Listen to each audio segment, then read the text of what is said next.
Hello, good evening. Welcome to Talkin Kop. It finished Toulouse 3, Liverpool 2. So Liverpool are making qualifying for the Europa League just a little bit more difficult with a performance that was 10 times worse than Luton, which is quite an impressive feat to do. Tonight, I'm joined by Chris, by Kev, by Matt. We're all suitably well happy, well made up. Matt's so unhappy he's grown a handlebar tash. That's all upset he is over it. But we'll go for lines in a minute. Kev, how you feeling, mate? Yeah, let's go through the lineups. Okay, Matt, your initial, how are you feeling? I'm a little upset that I thought we all got a group email that we were going to do funny mustaches to help support the Movember cause of the channel, but apparently that just went to me. So, Yeah. I mean, I had a full beard, Matt, but I pulled it all out in frustration. That's the problem. Yeah, I mean, it is what it is. We were fucking terrible, but if we're going to play that poorly, let it be in this Europa League game as opposed to in a league game. That's about as silver a lining as I could possibly put on that. Okay. Chris, your initial thoughts? Oh, it's a very long night. Painful to watch. Don't be negative now, Chris. Remember. I'm not. I'm keeping it. That's the positive remark. Look, off camera we were talking, which is unfair to the audience watching, but like, I think anybody be hard. Yeah, I think anybody be hard pushed to who enjoyed any part of that. So that's where I stand on it. Yeah. Well, I didn't think I enjoyed the fact it's over. So, let's go to the lineup there. 9 changes from the debacle of Luton, which is Keller in goal, Joe Gomez right back, and then it's Joe Matip and Kwanzaa in the centre backs, Tsimikas left back, and then Harvey Elliott, Endo, and McAllister as a 3. Bendo gets his first start in a little while since he come back from injury. Another start for Cody Gakpo, and Luis Diaz is also starting. And before we go any further, brilliant news that Luis Diaz has got his dad back. Fair play to him, because I mean that must be an awful thing that he's had to go through. So, that's what actually that is probably the only big positive of tonight is what's happened to Luis Diaz off the pitch. But Matt, what do you think of the lineup? Any surprises? Anything you were expecting? Or with all the little niggles and the flu that seems to be going around the camp or whatever it is at the moment, I was really just clueless as to what this lineup was going to be. So when it came out, yeah, it was good to see. I mean, I was certainly excited to see what McAllister was going to look like playing the left-sided 8 role, and then having Bendo back in the starting lineup. His stars kind of cooled a little bit since he's been out with that injury, but I thought he started quite well. Okay. Kev, what was your initial thoughts of it? Yeah, I was looking forward to seeing it. Looking forward to seeing Ben Doak back. Few players playing their way back from injury, playing their way into the side. You were looking for one of those 11 to put their hand up and say, "Yeah, put me in the show, put me in for Brentford at the weekend because you've got X, Y, Z player that might not be available." And yeah, I saw the lineup, and there were bits of it that I was really looking forward to seeing. Bits I was curious about, and the lineup didn't bother me. That 11 should be going to a place like Toulouse, which Toulouse is a rugby town. It's a rugby city. It's a stalwart for French rugby. It's not a football town. They're not long promoted. They are 14th in the league, 3 wins all season. You've just beaten 5-1. You expect to go there and be able to go with an 11 and put on a performance. You should be a player licking your lips going, I can really go and strut my stuff here and put in a performance and give the manager a decision to make at the weekend. That's what should have happened. So, Matt, the first 3 minutes were quite good. Gomez gets a header, which, as me and Kev were messaging each other, said he probably gets too much on it. If he gets a slightly less of a touch, that's his first goal for Liverpool. Because I must admit, when Gakpo takes the free kick, thinking, "Oh, it's a bit under-hit that, isn't it?" But it's a good move, and you sort of went, "Oh, okay, decent start." Gomez kept cutting in, doing the inverted fullback thing. working fine. Luis Diaz looked like he had their number 3 on toast. He's just thinking, we'll just keep running their fullback because they clearly are going to eventually get a yellow or a red because they can't control him. And it sort of stopped after 20 minutes, but the start was all right. Yeah, I was very much optimistic after the first, I'd say probably 15, 20 minutes or so, and then we really petered out after that. I mean, 2 minutes in, Gomez, it's a great free kick, like you said. It's just never going to happen for the poor guy. It's that was so he's so winning. He's scoring in a final. I'm telling you. But I mean, a couple minutes after that, Wataru Endo should have rightly seen a yellow card for an obvious professional foul stopping a quick break for Toulouse. But I mean, I guess that was just a sign of things to come with some of the refereeing in the game. Yeah, it's things were going good. Diaz was terrorizing them. Like I said, Ben Doak started really well. A couple of times he got to stand his guy up and show his skills and pace off and whatnot like that. But so many anonymous figures in that first half. Too many. Yeah. And then, I know what you thought, Chris. I thought Liverpool were in control for the first 25 minutes without really being threatening. And then we've done what we've been doing away in Europe. That's what we've been doing quite a few games this year. Have a 1-goal head start and see how you go. So I'll let you talk through that. Oh, Chris fell over. He's that upset over it. Kev? Yeah, no, I really enjoyed it. Oh, we've lost you there, Chris. You back? Am I back? No, you're on your side and you're sort of a bit fuzzy. Yeah, camera's frozen. Yeah. You might need to back out and come back in, Chris. Yeah. Yeah, look, we were in so much control and just pretty much dominating the ball that Costas got lazy and made a bad touch, stupid decision, and got punished for it. And a lot of that comes from everything that was wrong with that performance tonight, is the attitude of the players. From every single one of them players that started that game tonight, not one of them put their hand up to say, yeah, I'm going to boss this game. Everyone was passing the buck, waiting for someone else to do something. We were passive on the ball. We didn't know how to build an attack. We didn't know how to sustain an attack. And when Costas turned that over, we got exactly what we deserved. We got punished for it. It was unlucky. Kwanzaa was unlucky because he stuck between staying with the centre back and coming out to press the ball. And it was a deflection off his leg. Keller could do nothing about it. It was actually a really poor shot. And Keller would have probably saved it because it was low and it was well within him to save that. But the deflection took him out of it completely. But yeah, it was literally laziness from Costas that cost us the first goal. It doesn't matter who you're playing. When you're away from home and you go 1 down against a side who have to get something out of the game, you know, at the end of the day, they're living their best life. This is the biggest game that they'll have had in years. You know, Liverpool come into town after losing 5-1 at Anfield.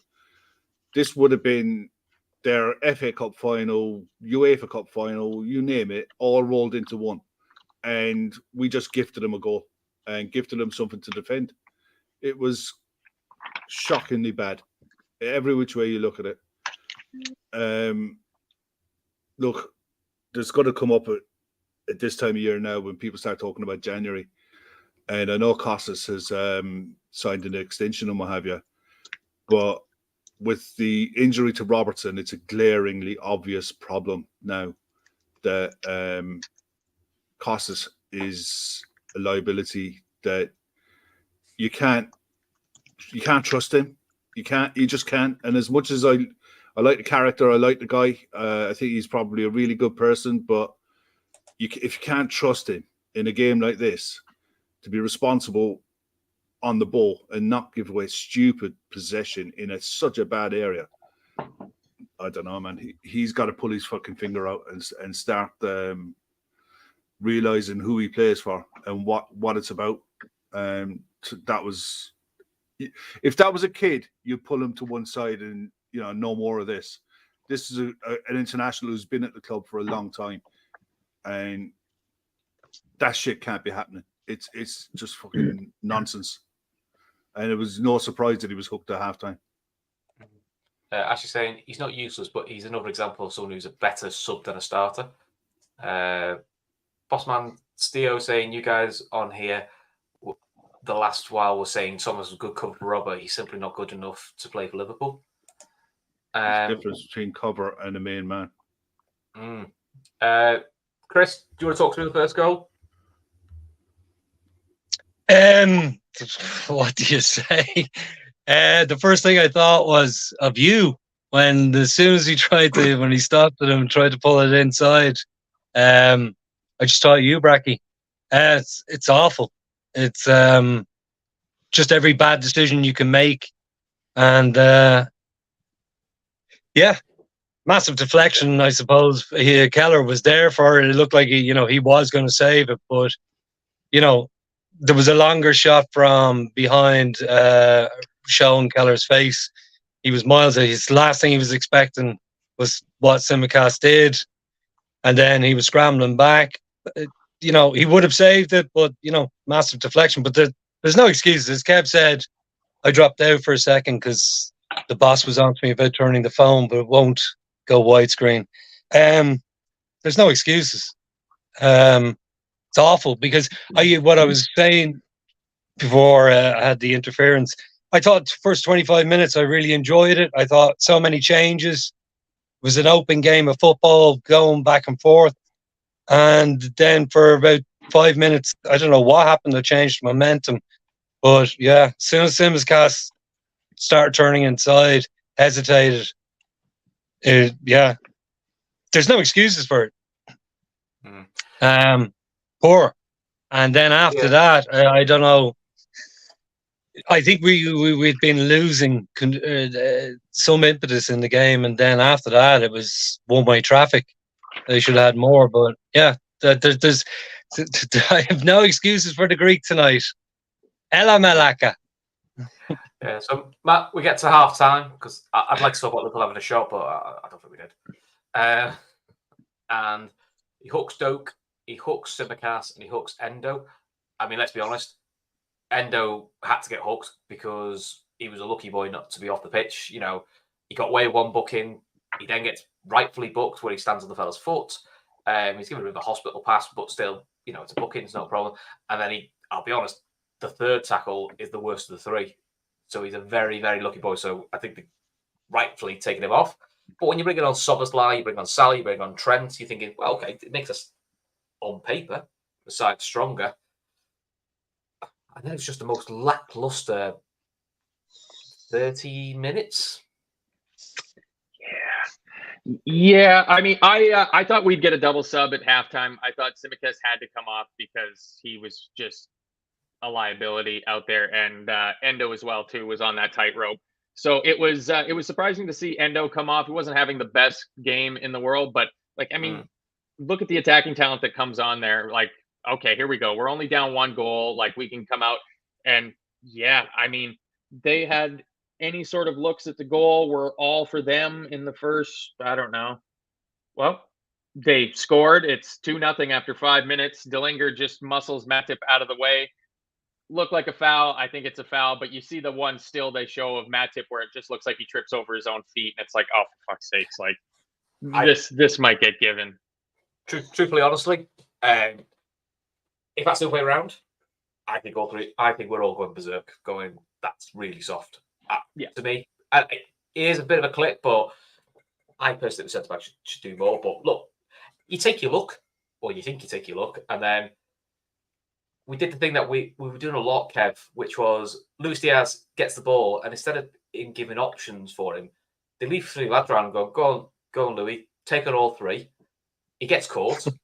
It's one straight ball through, and he finishes well, but it's too easy, isn't it? It is, and that was the problem all the way through. The goals they scored were so preventable. They were gifts, all of them. I honestly thought Endo should have been sent off in the first half, no doubt about it. The one from Matip, soft as you like, that he has to be stronger there, and you could just tell the writing was on the wall. It was coming, and the changes didn't change anything. The lads that came on at halftime did nothing. They were anonymous, and we turned into entitled FC. And I remember this going back to the time when Brendan Rodgers was at the club, and it was a thing where we used to turn up at grounds expecting to win. There's one game that really sticks in my memory. He was going back to Swansea, and we were shockingly bad on the night, and it was pure attitude. It was literally a group of players who, because of who we are, decided, and as someone said in the comments earlier on, we're smelling ourselves. We're thinking that we're better than we are, and we ain't. This group of players have won the sweet sum of fuck all.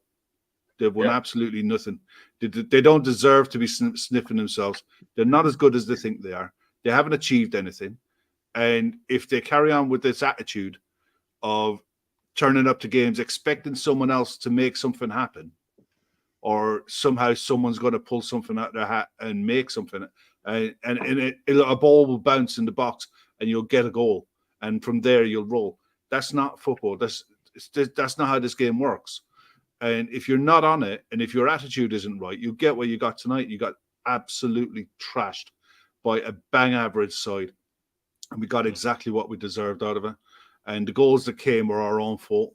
And it was, like you said, Chris, not giving options for Diaz when he was on the ball, not picking up, not being aware of danger around you from across. You could tell a mile away. They'd worked on it. They'd seen what Premier League sides do all the time. Cross switch ball over to a right back, look for a header back, look for a pull back.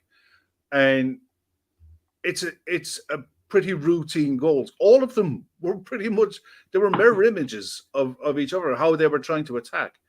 And we either couldn't stop the ball being crossed, or we gave it up in bad positions.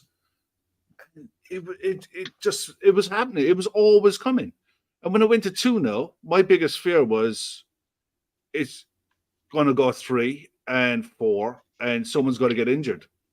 Someone's got to do something stupid and get sent off.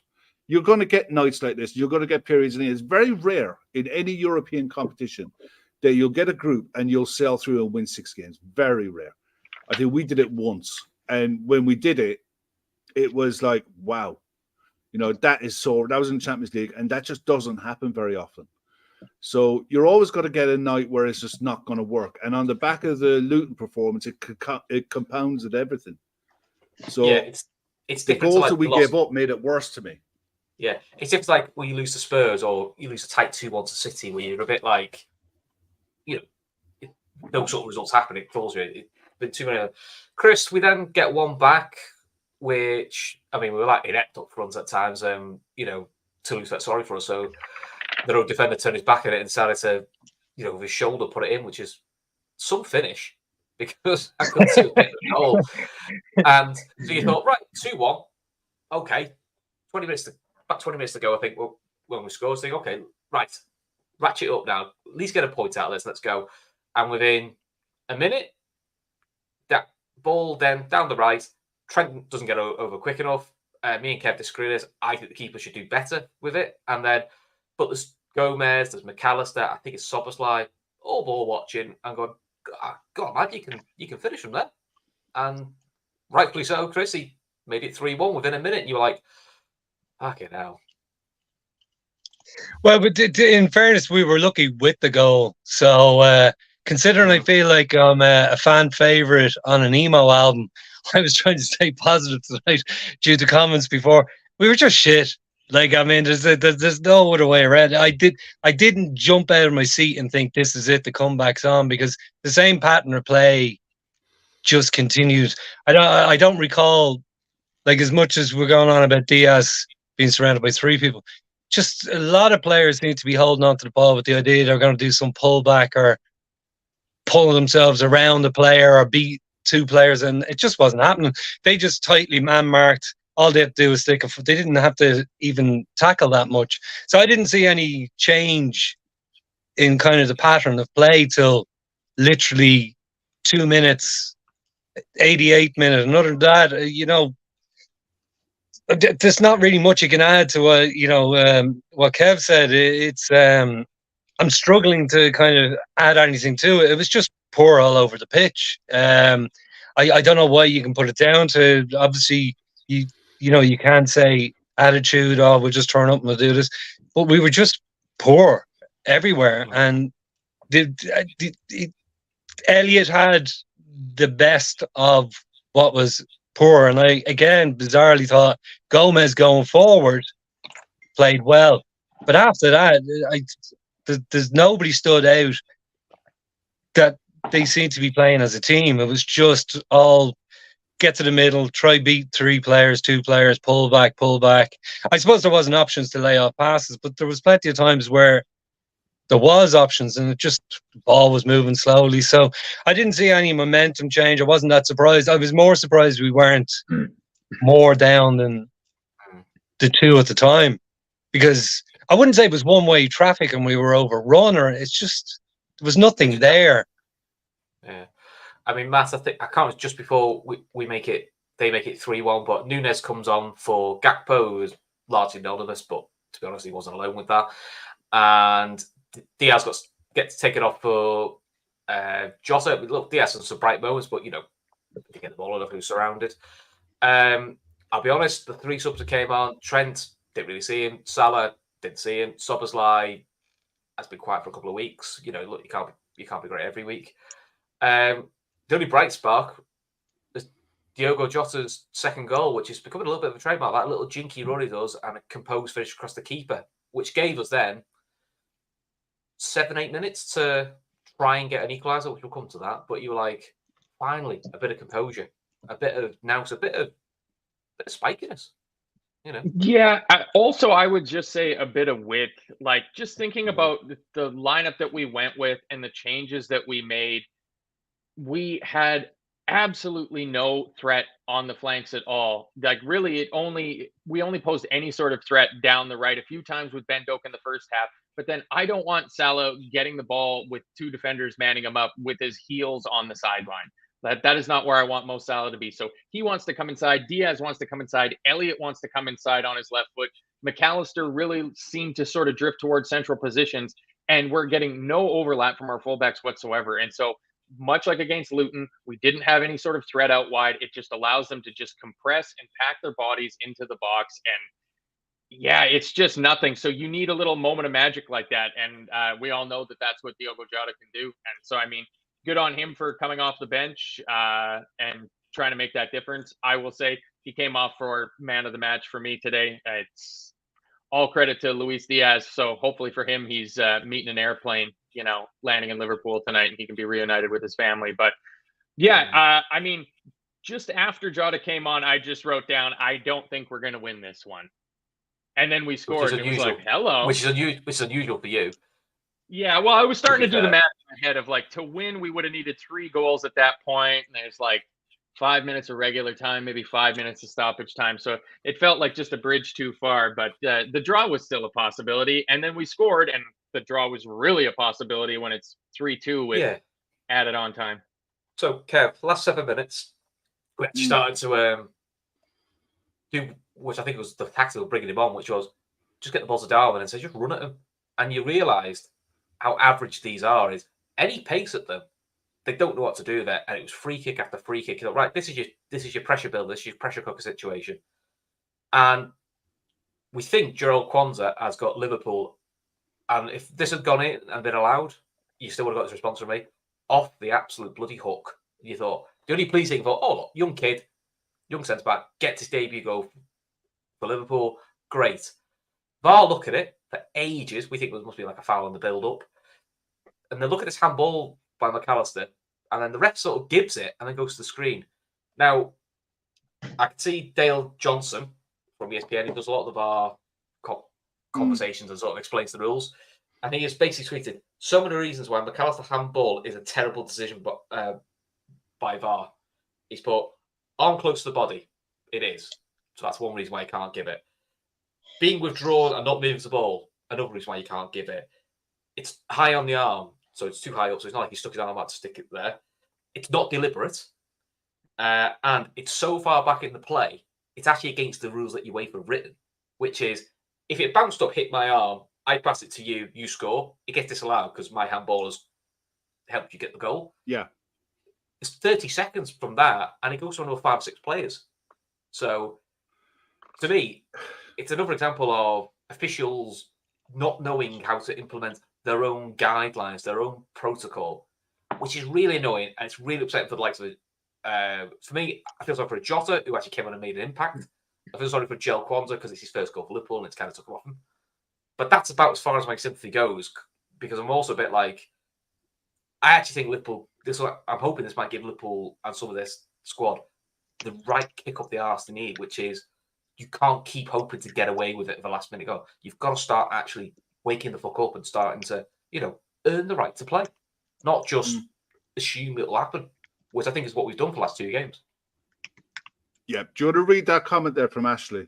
The guidelines for 2023-2024, no handball offence should be called on a player if the ball is previously deflected from his own body, which it was, and in particular when the ball does not go towards the goal, which he thinks it went square, just over the halfway line. So that's UEFA's guideline. Thanks, Ashley, for putting that up.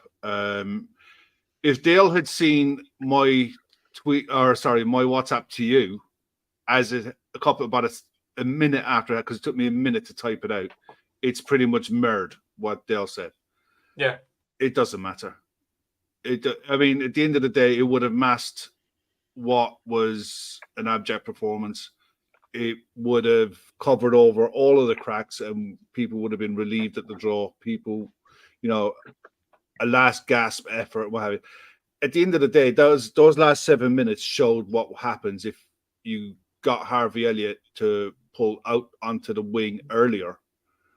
You free up space, and that's what happened. Klopp tweaked the system to put Harvey Elliott more out onto the right wing, allowing Salah to go inside, which allowed more space for Dominic Szoboszlai to get on the ball in the middle of the park with Alexis to make something happen in the middle of the park. That's what happened for the last 10 minutes of the game. And suddenly we looked a different side. For the last 10 minutes of the game, we looked a different side. And all of that took was one tweak in the formation. And so again, he picked it up wrongly, or he picked it up too late again. But it everything that Ashley put in that post is absolutely correct. Everything that Dale said is absolutely correct. The fact that handball was given shows that VAR across UEFA competitions, Premier League, is still it's not making it up as you go along. It's adapting the rules to fit what they're seeing in front of them. And that just doesn't add up. Every which way you look at that, it's so far back. Do you remember going back with the game? It was a game against Manchester United, and Origi was fouled in the build-up, and they scored on the counter. And I remember I think we did a post-match after, and I can remember us saying, or it might have been on the night show, if you look at that foul, and it was only about 7 or 8 seconds from the time he was fouled to the time there was a goal, you think, okay, yeah, there's a foul there, and it led directly to a goal. This was what? 3 phases of play happened after that? But also, to put it away, in the COVID season, we scored against Tottenham. It was disallowed, and it's for a handball by Bobby on the halfway line. And it's 4 phases after that, and they scored. And not long after that, that's when they came out with oh no, this is too far back. You can't stop a game that far back. So, it's not just Liverpool. It's ridiculous. To be fair, we got away with one against Chelsea where, I think the title winning season, Chelsea have a goal disallowed for, I think it's an offside, but it's like 2 phases back. Yeah. And they've kind of said, these sort of goals can't be disallowed because too much has happened since then for it to be exactly that handball is the reason we scored. Because no, there's 2 more phases, 3 or 4 different tackles that could have happened. There's so many what ifs you don't know. But the worst of it is, guys. Sorry, Chris, go ahead. Well, what I felt watching it was that the longer there was confusion, because it looked like he awarded the goal twice. Yeah. Then he was issuing yellow cards to Toulouse players, And all the time, the crowd is getting more and more ramped up. And it just, the longer it went on, obviously VAR didn't, they just put it on him. And he just walked over. And as I say, he'd been there for about 30 seconds, listening to that crowd, getting her people in his ear. And I just think he just went, I'm not going to give the goal. And that was it. Because as already mentioned and has been posted, there was no part of any of the rules I understood where it was a handball. But it's just the longer he was on the pitch and wasn't getting any clear direction, and then eventually was like, oh, you have a look at it, it's on you. And just for the 20, 30 seconds of noise, he wasn't going to award it.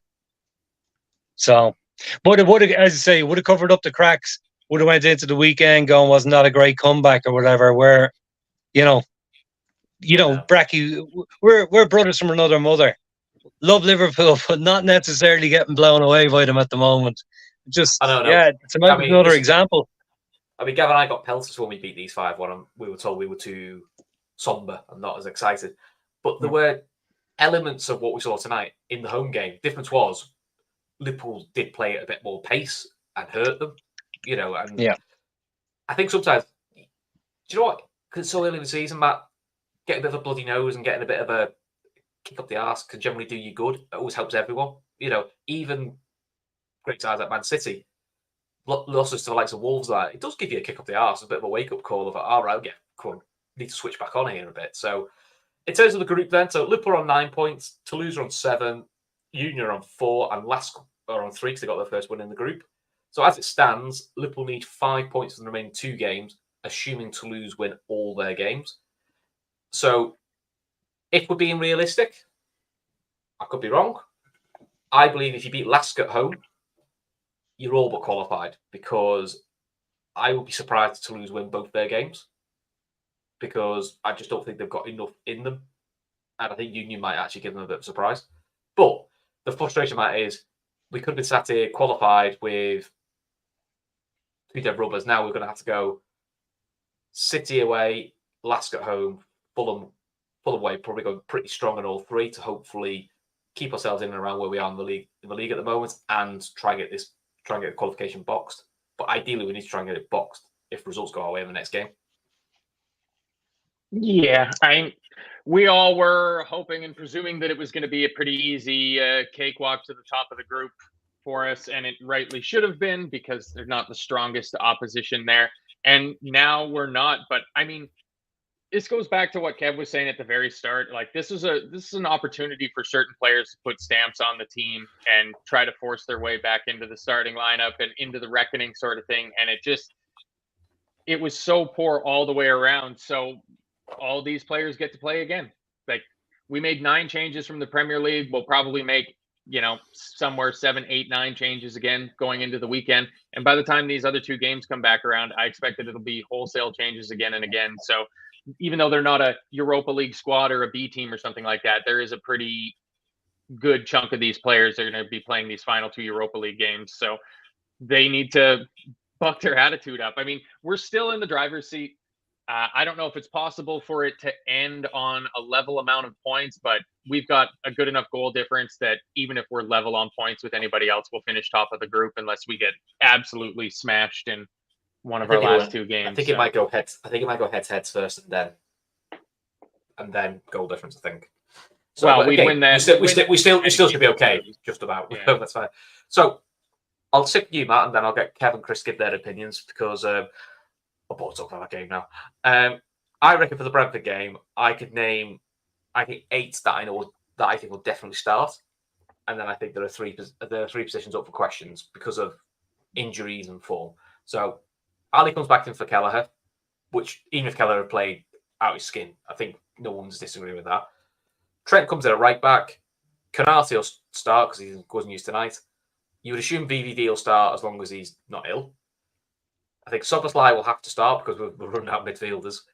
And I think the front 3 will be Salah, Nunes and Jota, because those 3 lads didn't start. I think the question is, do you go Tsimikas again? Or do you give Gomez another go at left back?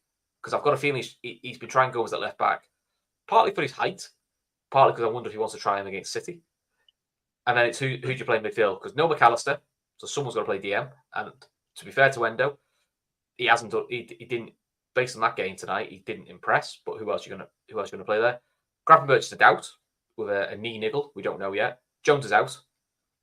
Harvey Elliott, does he get another start? Because if we're being honest, Matt and Kev and Chris, I think Harvey Elliott's best performances have actually been as a bench player, coming off for the last half hour, because he seems to read the game situation when he comes off the bench. He's struggling a little bit to find that form, I would say, starting, but we are where we are. Or is it? Who else are you trying to midfield? Gakpo? It might be Gakpo. In defense of Harvey Elliott, I thought for the first 20 minutes when he seemed to be the creative outlet in the team, where he was getting the ball off the defenders and coming into the middle of the field and getting his head up with the ball on his left foot, I thought he looked good there. It's just a pity that that's also Soboslai's position.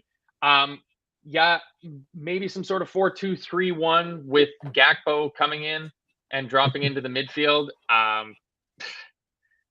don't know how we've managed to run out of midfielders, much like last season all over again somehow.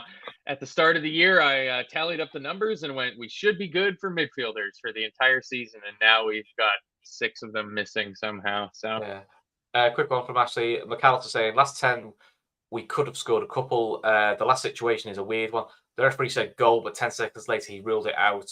It hit my chest. You can't use it as an excuse. It's a fair result. He's bang on there. I mean, to be fair, that's pretty accurate. Stephen saying,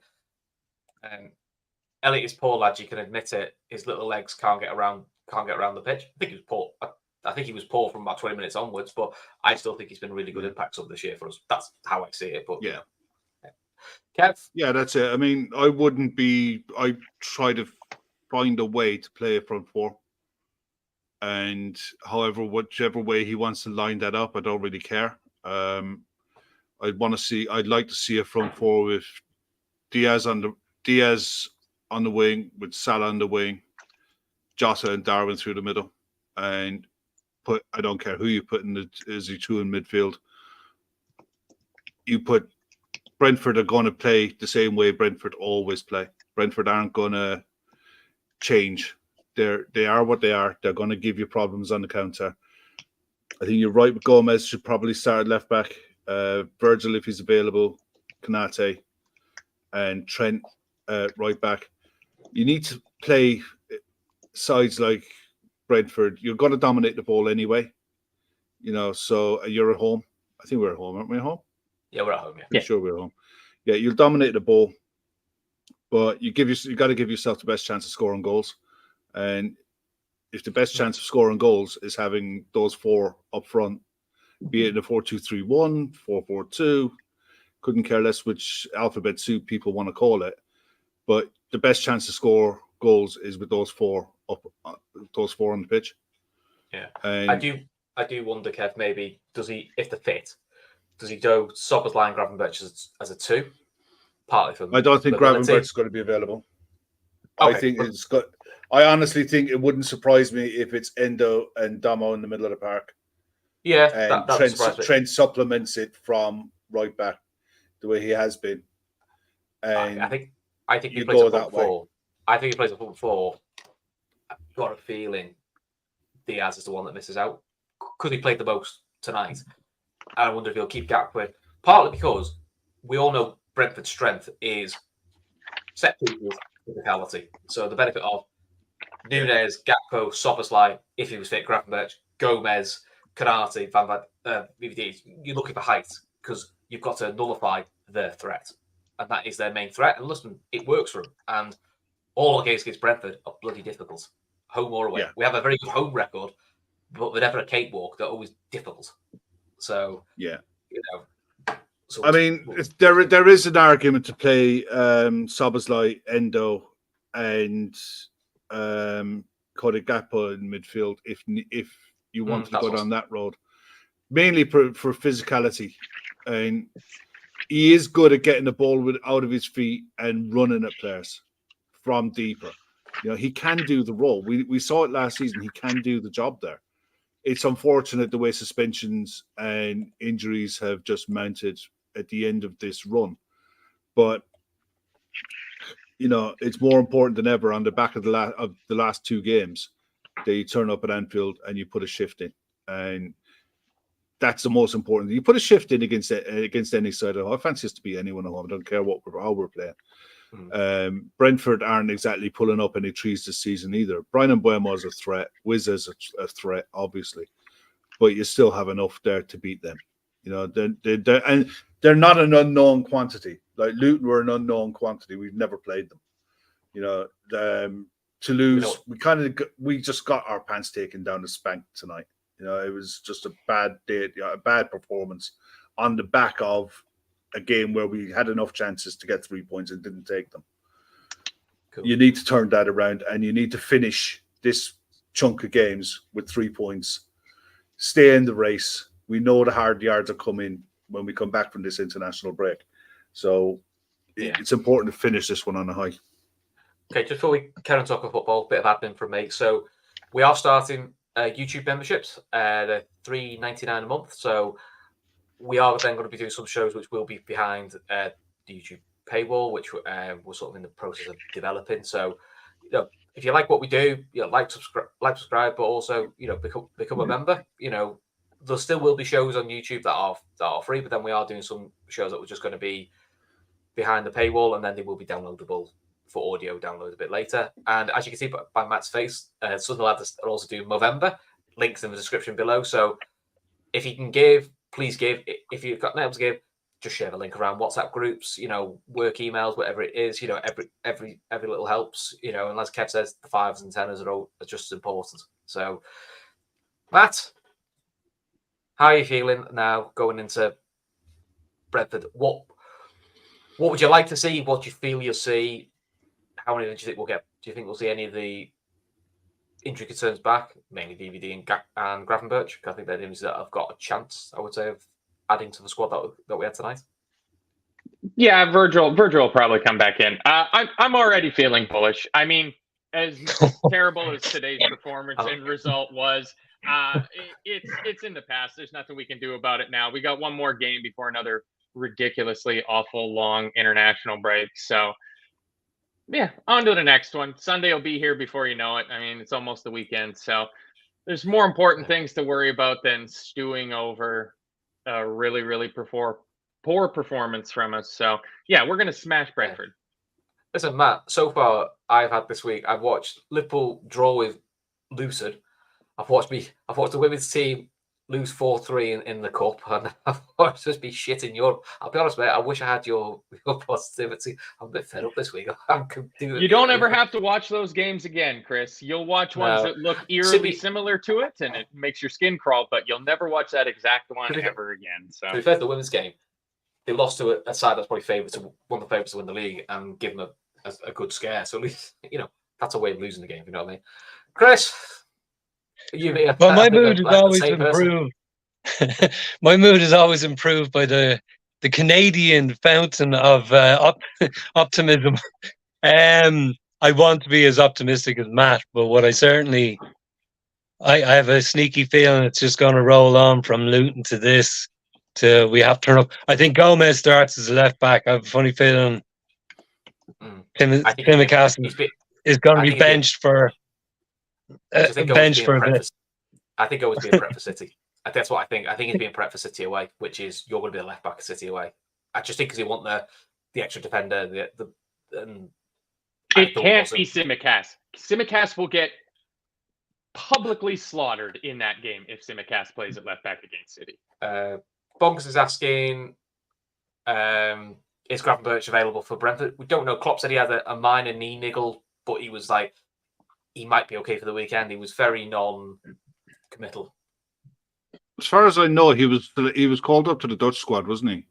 So fingers crossed. You know, I mean, listen, he hasn't pulled out of that one, so it's one to watch for sure. I wouldn't be banking on it, to be honest. But the truth is, nobody knows.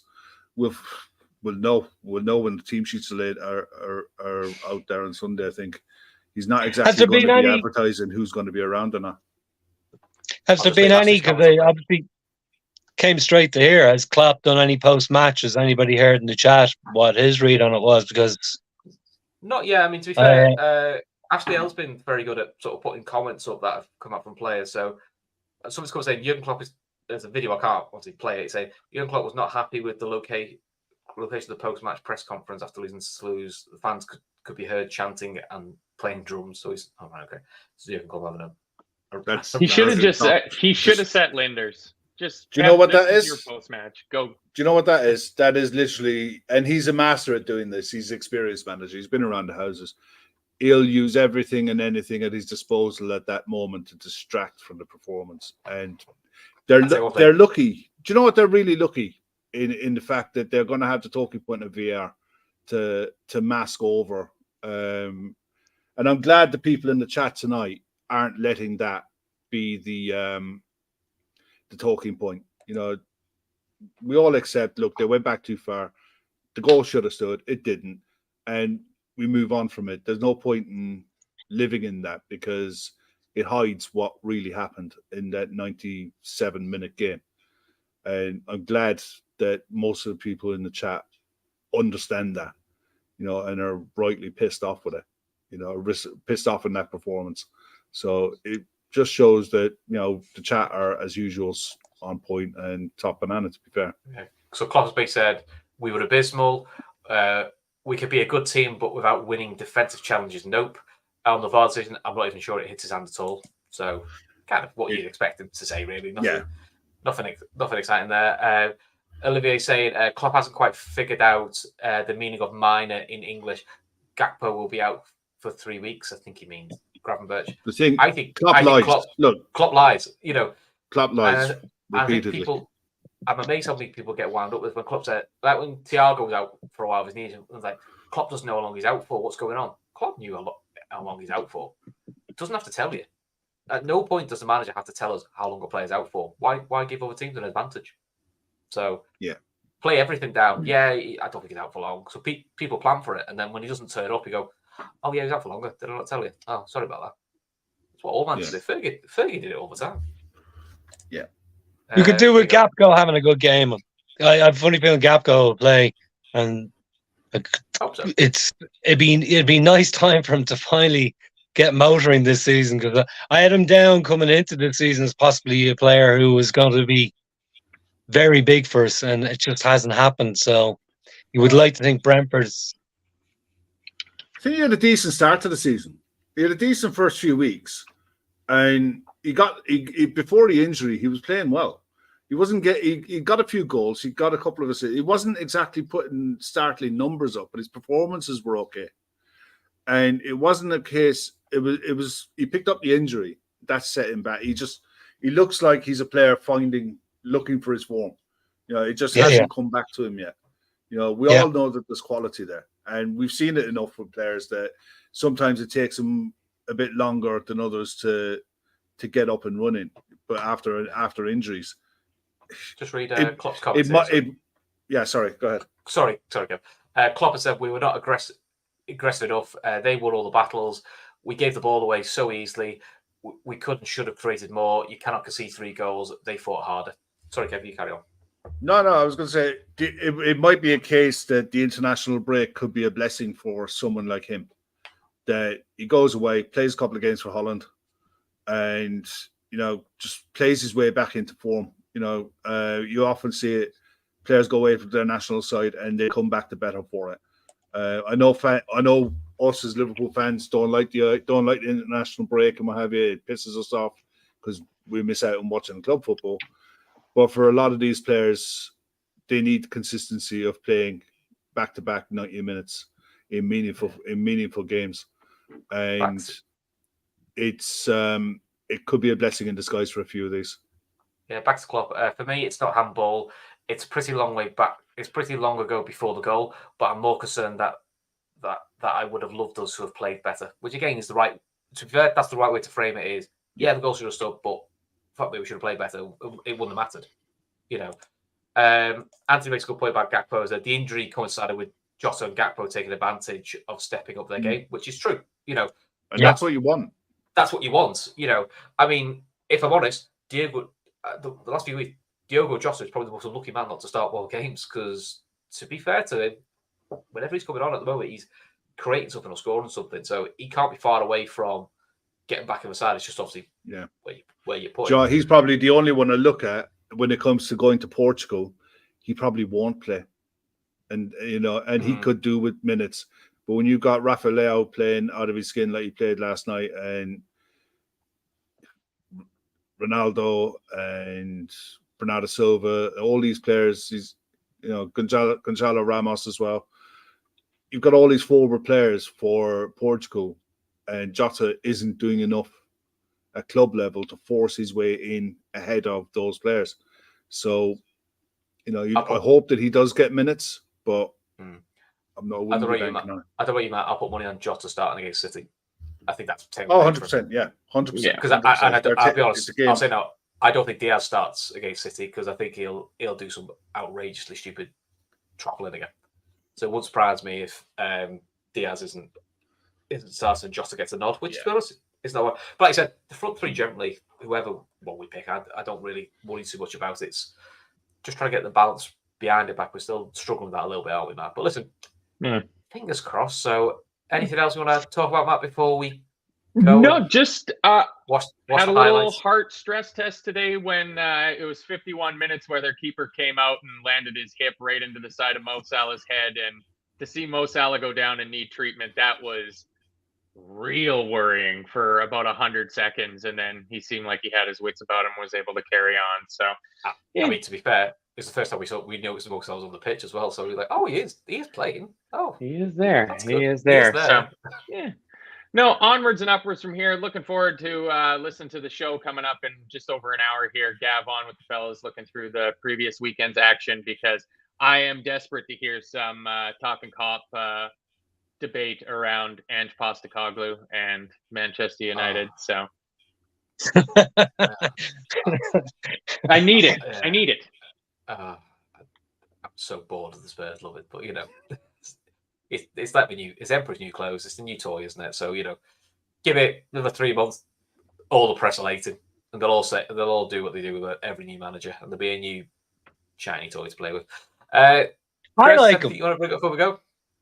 I like Ange. I thought I have a lot of time. I like the fact that he even stuck to that suicide high line, but his post-match was brilliant, and I obviously don't want them to finish above us, but there's far worse humans in the game than Big Ange. I don't dislike it, but I'm not really asked the other way about it. I mean, the whole high line thing, I'll be honest, if that was any other manager, they would be getting... He'd be crucified.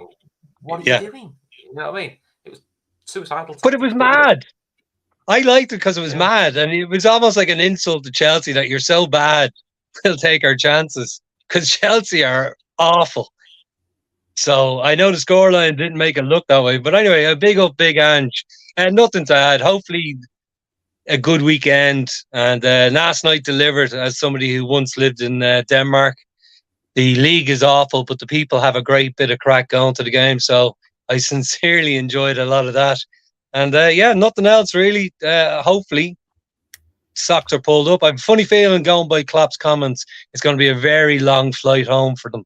I don't think there's going to be much group hugging or anything. So I think you don't want to be in the accent tomorrow, do you? No. I think there's going to be a lot of soul searching done tomorrow over this. Archie Doolan there asking about where the link is in the description for Movember.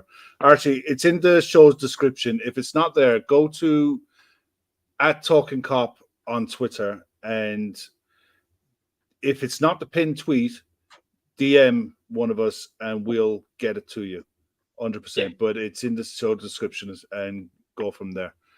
If you can't find it, DM any of us. Oh, there it is there. Matt's got it. Lovely. But yeah, for that one, look, we all know what Movember is about by now. If anyone can donate, please do. If not, copy that link, go onto your socials, press copy there and paste on your socials, press send, and just get it out there as much as possible. The more we can raise, the better. I've got a question for you, Kev. Yeah, shoot. Go on. Which fictional characters Gav look like with his tash? Fictional character. Yeah, Captain He's definitely got the Italian plumber look to me. He's got the Italian plumber look to me. Mario.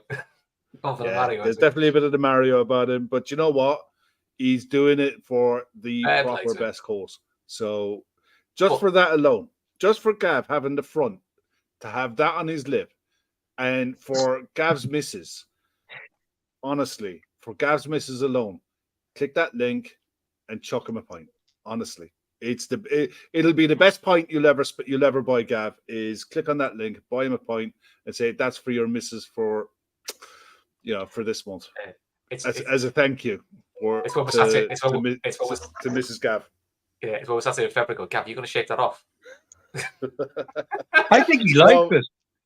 I think he likes it deep down. He just doesn't want to admit it. He's getting a lot of attention. It's a fine dead rat. I have not seen a better dead rat, and I cannot wait to see what it looks like in 2 weeks. The lads will be back in it. The lads will be back in an hour. Yeah. We're going to get out of here. We're going to go now. But what we could have done with tonight, Matt, you need to get your dog and cat in the same room again when we have these sort of games. We need something funny to distract us. I don't know where they are. This wasn't as painful. I want to go and have my dinner. Was. Come on, let's go. Yeah, cool. Right, listen. Thanks very much for watching. It did finish. Toulouse 3, Liverpool 2. Fingers crossed. It'll all be better. Hopefully, we'll beat Brentford. Until then, take care. Night.